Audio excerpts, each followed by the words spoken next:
할렐루야. 예, 요즘 고려하는 시리즈가 정점에 달하고 있죠. 야구 좋아하십니까? LG하고 KT가 붙어서 LG가 29년 만에 우승할 것인가 초미의 관심사라고 그래요. 미국은 메이저리그가 있고요. 이 두 리그가 있죠. 아메리칸 리그, 내셔널 리그. 이 두 리그에서 해마다 그의 최고의 투수를 뽑습니다. 사 영상을 줍니다. 유현진 선수도 2019년에 내셔널리그의 사 영상 후보였었죠. 이 상을 받으면 그 해에 화제 인물이 됩니다. 톰 뉴스가 감이 되죠.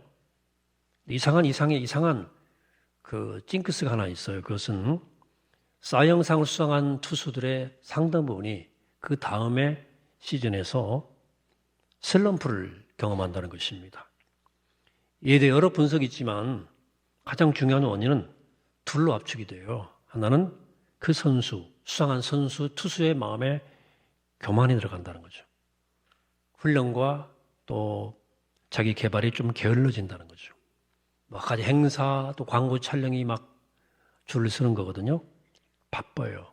둘째는 시즌이 끝나고 다음 시즌까지 다른 팀들이 이 수상한 투수를 철저히 연구하는 거예요.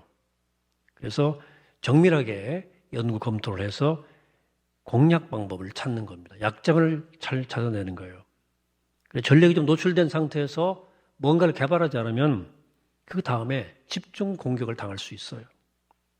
그래서 슬럼프를 겪는 겁니다. 이처럼 인생에는 성공 뒤에 뜻하지 않는 실패에 부딪힌 경우가 왕왕 있습니다. 모세 후계자 여호수아는 가나안 정복 전쟁을 치릅니다. 가나안 땅에 들어가서 저 유명한 여리고성 전투에서 대승을 거둡니다. 그리고 곧이어 아이성 전투에서 심각한 패배를 경험합니다. 유명한 여호수아서의 스토리입니다. 오늘은 묵상 주제가 실패예요. 여호수아만이 아니라 우리 인생도 승리를 때로 경험하지만 때로 느닷없는 패배를 경험하기도 합니다. 그러나 실패를 부정적으로만 볼 것은 아니다. 성공을 거듭할 때 교만해 보지 못하는 내 안에 어두운 요소들을 실패를 통해서 비로소 발견하고 제거할 수 있기 때문입니다. 실패는 나로 하여금 겸손하게 하고 지혜롭게 하고 나아가서 우리를 창의적이 되게 합니다. 그리고 우리는 실패를 다시 역전시킨 여호수아를 통해서 교훈을 배우게 되기를 원합니다. 여리고성을 무너뜨린 이스라엘은 승기를 놓치지 않고 곧바로 서쪽에 위치한 아이성과 베델성을 공격해 들어갔습니다. 아이성은 여리고성에서 약 16km 정도 떨어져 있고 해발 518m가량의 이 고산지대에 위치한 성으로서 인구 대략 1만 2천 명 정도의 작은 성입니다.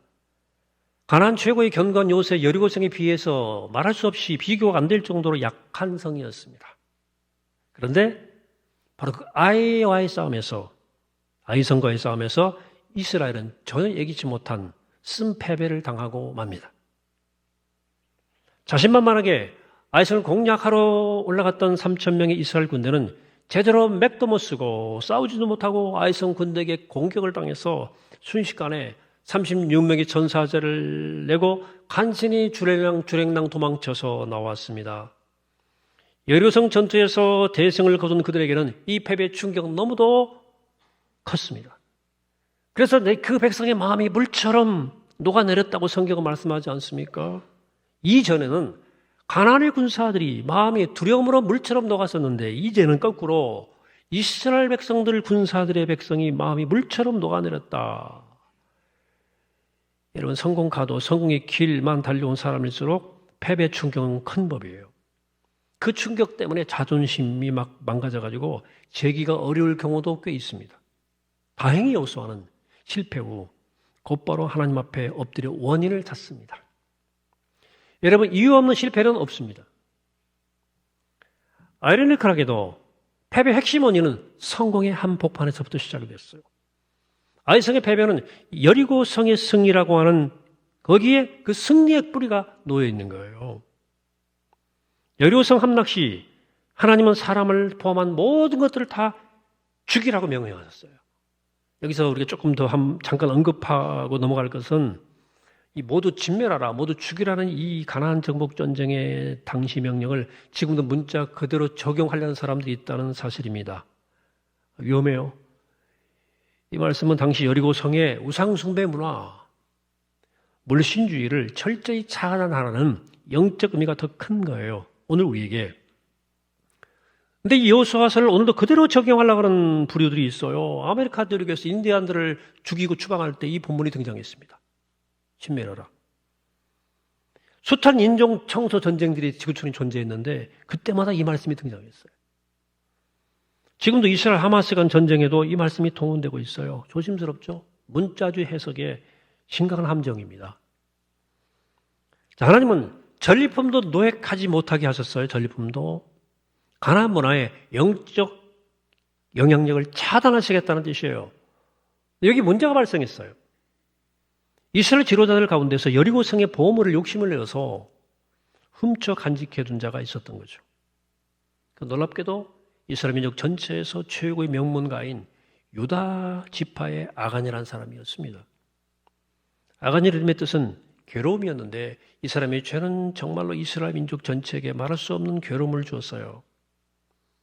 어떤 한 사람이 하나님의 뜻을 어길 때 그가 속힌 공동체 전체에 끼칠 수 있는 이 악영향은 이렇게 어마어마한 거예요.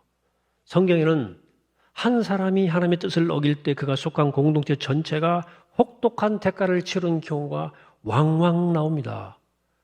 그러니까 나 하나쯤이야라는 생각을 다 버려야 돼요. 아무리 큰 배도 작은 구멍 하나 때문에 침몰할 수 있는 거거든요. 그러니까 한 명의 탁월한 리더보다 더 중요한 것은 바로 하나님께 순종하는 공동체의 한 사람 한 사람인 거예요. 아이성 패배의 원인은 아간의 죄에 있었지만 여호수아에게 번일에게서 비롯된 이 이스라엘의 자만과 방심이 더 컸어요. 그들은 하나님의 뜻을 물어보지 않고 인간적인 방법에 의존했습니다. 모든 훌륭한 지휘관들이 그렇듯이 여호수아도 아이성 공격을 위해서 전략 수립을 위해서 정탐을 했습니다. 정탐꾼을 보냈어요. 조사한 거예요. 잘한 짓이죠. 잘한 일이죠. 여기까지. 근데 여호수아의 실수는 하나님 앞에 기도하고 지혜를 구함으로 기도를 구하지 않고 오직 정탐꾼들의 보고만 참고했다는 데 있었습니다.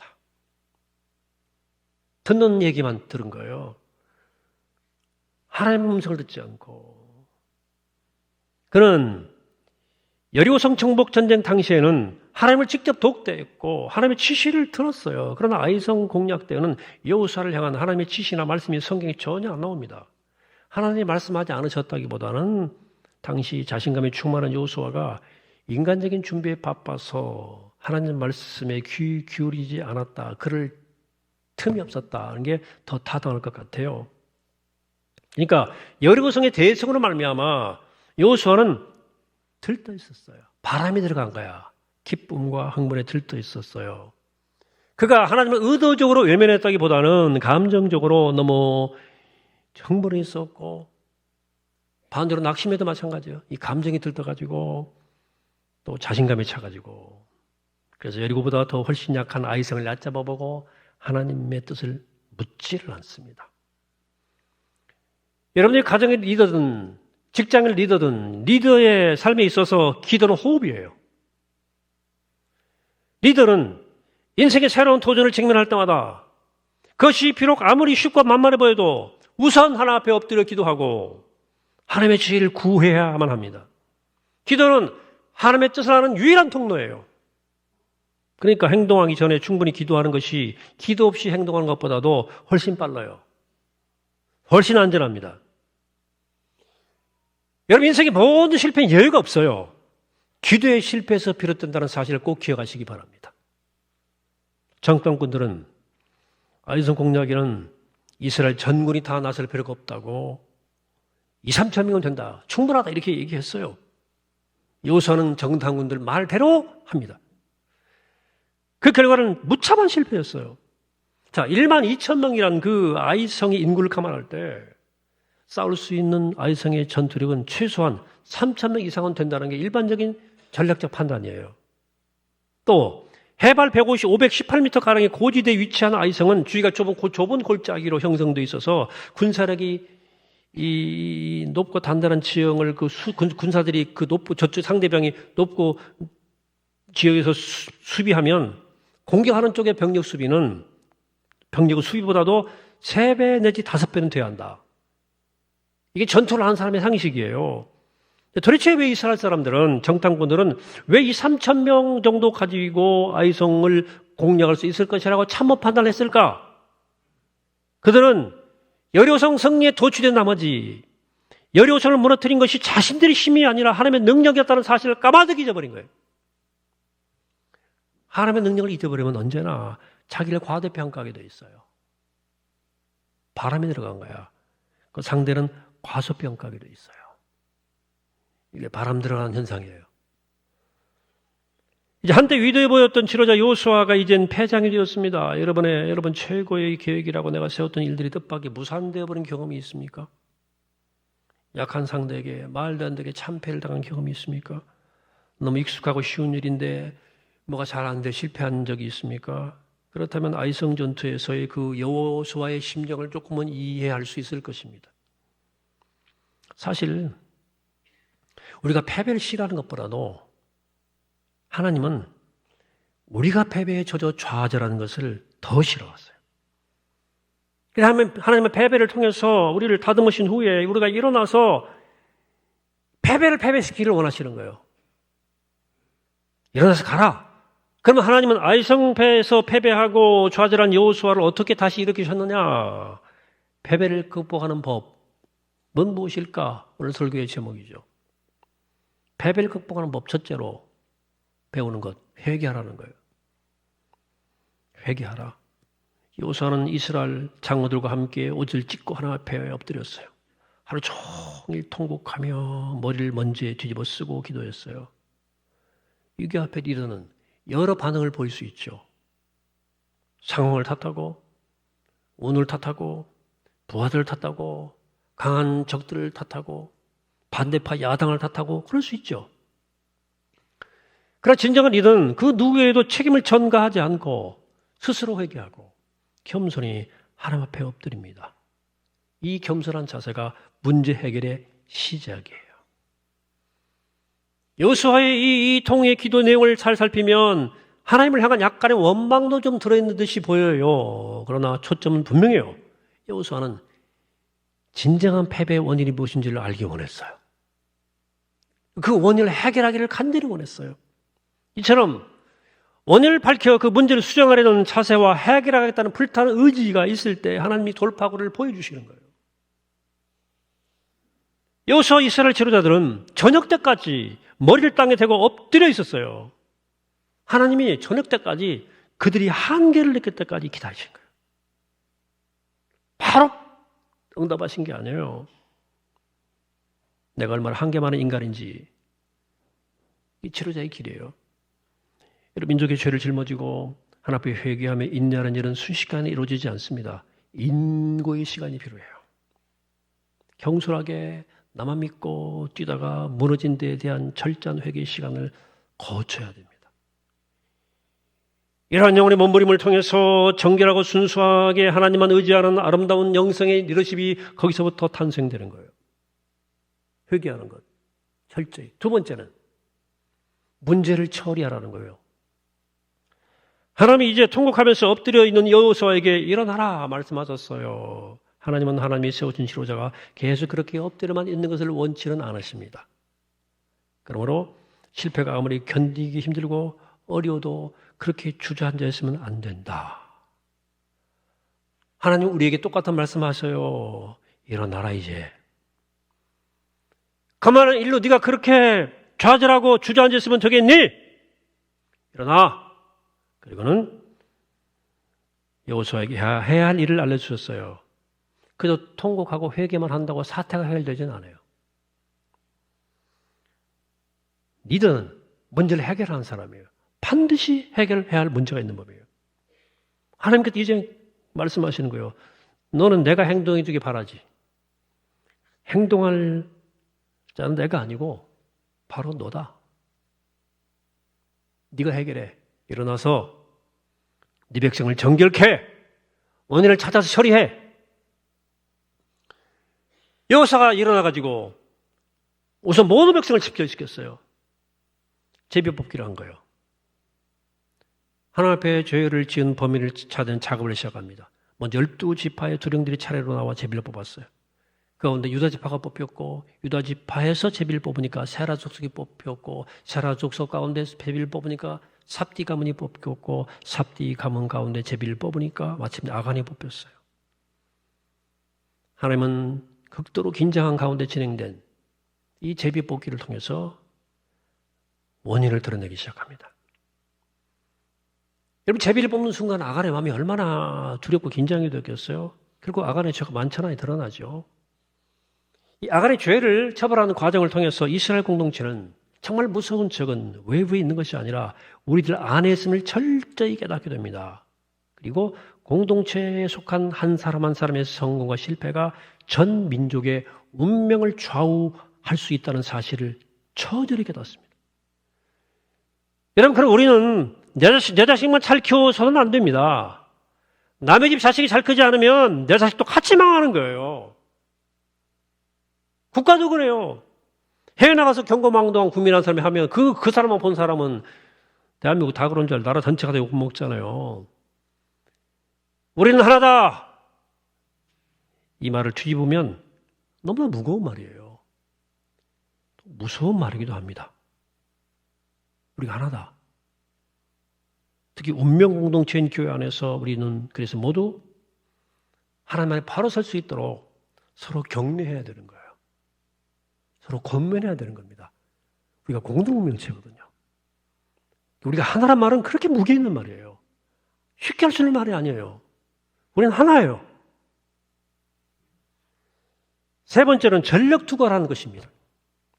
8장 1절에서 하나님은 군사를 다 거느리고 일어나 아이로 올라가라. 이스라엘 정탐꾼들은 기고만장해서 3,000명만 보낸다고 말을 했지만 하나님은 모든 병력을 다 투입하라는 거예요. 즉 최선을 다해서 싸우라는 걸 말씀하시는 거죠. 이제는 오히려 1차 승리를 경험한 교만해져 버린 아이성의 오만을 이용해서 이스라엘을 승리케 하시기 위함이었어요. 전력 투구하라.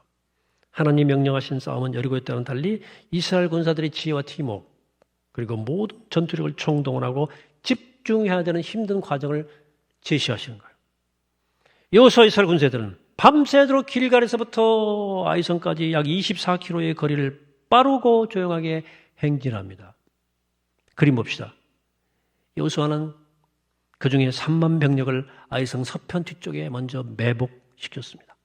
그리고 아이성 북쪽 쪽에 3.2km 떨어진 저 베델성, 아이성 사이에 또다시 5,000명을 매복시켰습니다. 이렇게 두 그룹을 복병을 따로 배치한 것은 이유가 있어요. 베델은 아이에서 3.2km 가까웠기 때문에 두 성은 항상 공조 방어 체제를 구축하고 있었어요. 따라서 아이성을 공격하면 10중 8구 베델에서 원군이 오게 돼 있어요. 이걸 예측한 전략입니다. 여호수아가 이끄는 이 이스라엘 주력 부대는 북쪽에서부터 아이성을 공격할 작정이었어요. 아이성 주변이 지형적으로 복병 매복시키기가 좋았던 산악지대거든요. 이 매복 작전 밤새 이루어졌습니다. 여호수아는 이미 하나님께서 아이성의 승리를 여호수아가 보장받았거든요. 기도를 통해서 너 이긴다. 그런데 모든 병력과 지혜를 총동원해서 철저히 준비를 합니다. 여기서 우리는 또한 중요한 것을 배우게 되는데 은혜는 거저 받는 것이지만 우리는 축복받을 수 있는 그릇으로 스스로를 잘 준비할 필요가 있어요. 물론 하나님이 승리를 보장해 주시지만 그렇다고 해서 게으르거나 적당히 하면 안 됩니다. 나보다 덜 자고 절제하고 노력하는 자만이 승리의 열매를 거두는 거예요. 하나님의 명령을 수행하기 전에 우리 늘 지혜와 열정을 다해 전력 두고 합니다. 네 번째는 새로운 방법을 사용하라는 거예요. 자, 침입학자. 드디어 이스라엘 군사들의 공세가 시작됐습니다. 승리를 차지하는 아이 왕은 다시 군사를 이끌고 막 성 밖으로 거침없이 달려들었죠. 저는 이겼으니까. 위험을 가장 적게 의식하고 있는 사람들이 사실은 가장 많은 위험에 처해 있는 것이다. 란 말이 있거든요. 지금 아이 군사들이 그래요. 여호수아의 군사들이 못 이기는 척하고 그냥 투퇴하기 시작하니까 기고만장해진 아이성의 그 군사들이 정신없이 이스라엘을 추격해 나갔습니다. 그러나 자신들의 성을 모압의 상태로 내버려둔 채 나간 것은 아이성 사람들의 돌이킬 수 없는 실수였습니다. 아이성 군사들의 자만. 그 밤새 성 서쪽에 매복해 있던 3만 명의 이스라엘 보급병이 그 틈을 타서 텅 빈 아이성으로 몰려들어가 가지고 순식간에 성을 점령해 버립니다. 아이성은 이젠 불길에 휩싸였어요. 이스라엘 군에 의해서. 그제야 정신없이 여호수아 군대를 뒤쫓던 그 아이성 군사들이 사태를 깨닫고 급히 말머리 돌렸지만 이미 전세는 기울었어요.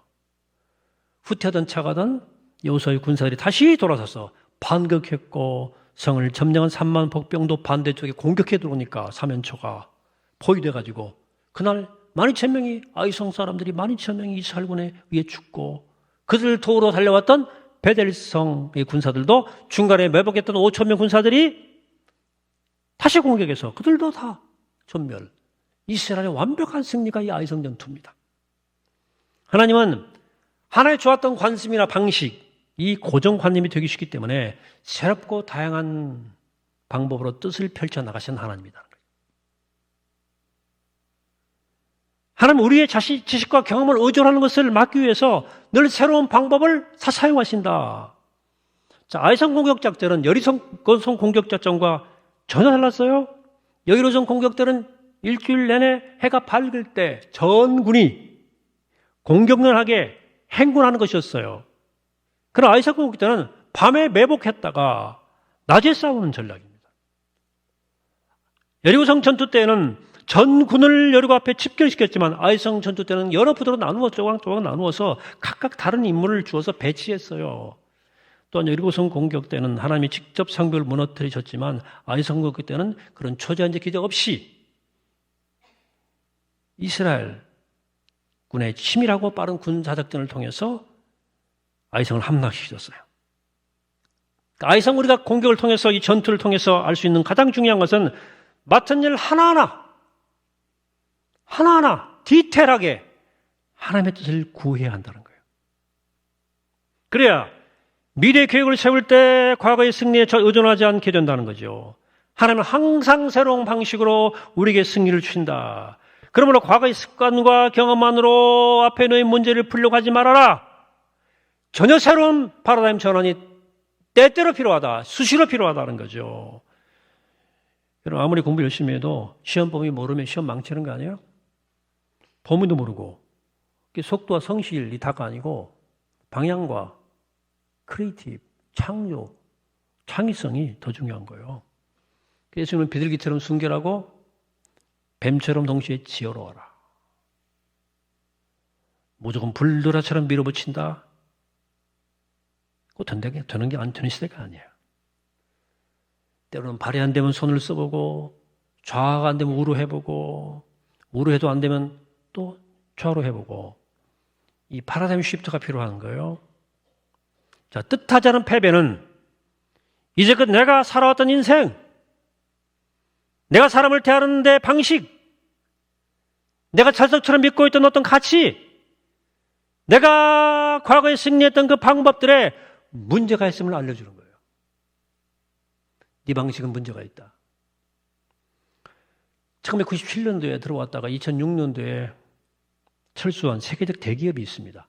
미국의 대기업, 다국적 기업, 월마트예요. 기억하십니까? 창고형 대형 매장 아닙니까? 외곽에 건물을 짓고 인테리어 특별하지 않고 박스처럼 창고 지어놓고 창고형 할인점. 세계적인 체인이죠, 월마트가. 비용을 절감한 대신에 물건을 싸게 판다는 전략으로 거기 유치화가 왔죠. 그때 이 월마트의 경영 판단은 우리나라가 대한민국이 가정당 자동차를 한 대씩 가지게 되는 시점이었어요. 이때를 타이밍으로 본 겁니다. 한국에 상륙한 거예요. 그럼 그때까지만 해도 한국의 문화는 일주일치, 보름치를 미리 장보는 문화가 거의 없었어요. 그냥 그날 장보기야. 그날 장보기가 대부분입니다. 셔틀 아니면 가지도 안 해. 또 그런 창고형 마트는 소위 세컨드 카라고가 일반화된 미국 한 집에 두 대, 한 대 반, 두 대 정도 있을 때는 쉬운 일입니다. 물론 우리나라는 지금 우리나라는 가정당 차량 보유대수가 1.65대가 됐어요. 그러니까 이마트 트레이더스나 코스트 같은 데가 이제는 경쟁력이 있는 거예요. 당신은 이마트 무슨 뭐 홈플러스 롯데마트에 펀펀이 깨져가지고 5등 해가지고 월마트가 두 발 다 들었잖아요. 한국에서는 안 통한다. 2006년도 철수했습니다. 세계적인 대기업도 시장을 못 읽으면 시대를 못 읽고 실패했다는 거예요. 여러분, 그러므로 아무리 뛰어나다 여러분들이 뛰어나다 해도 어딘가 허점이 있게 마련이고 이전에 해오던 방식이 아무리 나무랄 데 없이 좋은 것이라 해도 언제 어디서나 항상 통하는 건 아니에요. 여러분 스스로 내가 꽤 창의적이다, 내 판단력 뛰어나다고 혹시 생각하십니까? 내가 주장하는 방식이 가장 효율적이라고 생각하십니까? 세상은 시시각각 변하고 있습니다. 우리 삶은 세월이 흐를수록 더 복잡해지고 만만치가 않습니다. 쌍둥이도 세대차가 있다잖아요. 세대마다 다 관점이 달라요. 그러므로 우리는 늘 새로운 생각과 사고의 전환이 필요해요. 우리가 형통할 때는 이 사실을 인정하지 않아요. 그래서 하나님께 때로 우리의 실패를 통해서 우리의 교만을 꺾고 우리의 새로운 생각과 변화를 일으키시는 거예요. 시편 119편의 말씀을 봅니다. 내가 주의 계명을 믿었사오니 명철과 지식을 내게 가르치소서라고 시인은 기도하는 겁니다. 19세기 유명한 설교가였던 로버트슨이 이렇게 말했습니다. 실수를 가장 적게 하는 리더가 가장 훌륭한 리더가 아니다. 가장 훌륭한 리더는 자신이 저지른 실수를 발판 삼아 가장 눈부신 승리를 거둔 리더다 그랬어요. 여러분, 패배 골짜기를 지나보지 못한 사람은 결코 승리를 오래 간직할 수 없습니다. 이 신참 지도자 여호수아에게 있어서 아이성의 패배와 회복은 잊을 수 없는 경험이었던 것 같아요. 그리고 이 실수를 바탕으로 여호수아는 이후 이스라엘 가나안 정복전쟁에서 한 번도 패하지 않습니다. 이게 최초의 패배고 마지막 패배였어요. 이 아이성 전투가. 뼈저리게 깨달은 거죠. 여러분, 사람이 살다 보면 넘어질 수도 있고 실패할 수도 있어요. 누구나 예외 아닙니다. 그러나 실패보다 더 무서운 것은 실패해서 아무것도 배우지 못하는 거예요. 우리 여호수아처럼 실패의 골짜기에서 겸손하게 기도하고 뼈저리게 자성하고 스스로를 정결케 하고 다시금 철저히 준비해서 전력 투구하시기를 바랍니다. 늘 새롭고 창의적인 길을 찾아가십시오. 그래야 패배를 끝내 극복하는 주님의 자녀가 다 되시기를 이 시간 주의 이름으로 간절히 축원합니다. 그렇습니다. 걸어가신 하나님, 누구나 때로 넘어지고 때로 실패합니다. 그러나 역시 여호수아처럼 그 패배의 자리에서 통에 자복하며 회개하며 겸손히 엎드려 문제를 해결하게 하시고 또 새롭게 철저히 말씀 듣고 준비해서 전력 투구함으로 하나님이 열어보시는 새로운 방법, 새로운 길을 찾아갔던 여호수아처럼 우리가 패배를 극복하는 주님의 자녀 될 수 있도록 축복하여 주시옵소서. 감사드리옵고 예수 이름으로 기도하옵나이다. 아멘.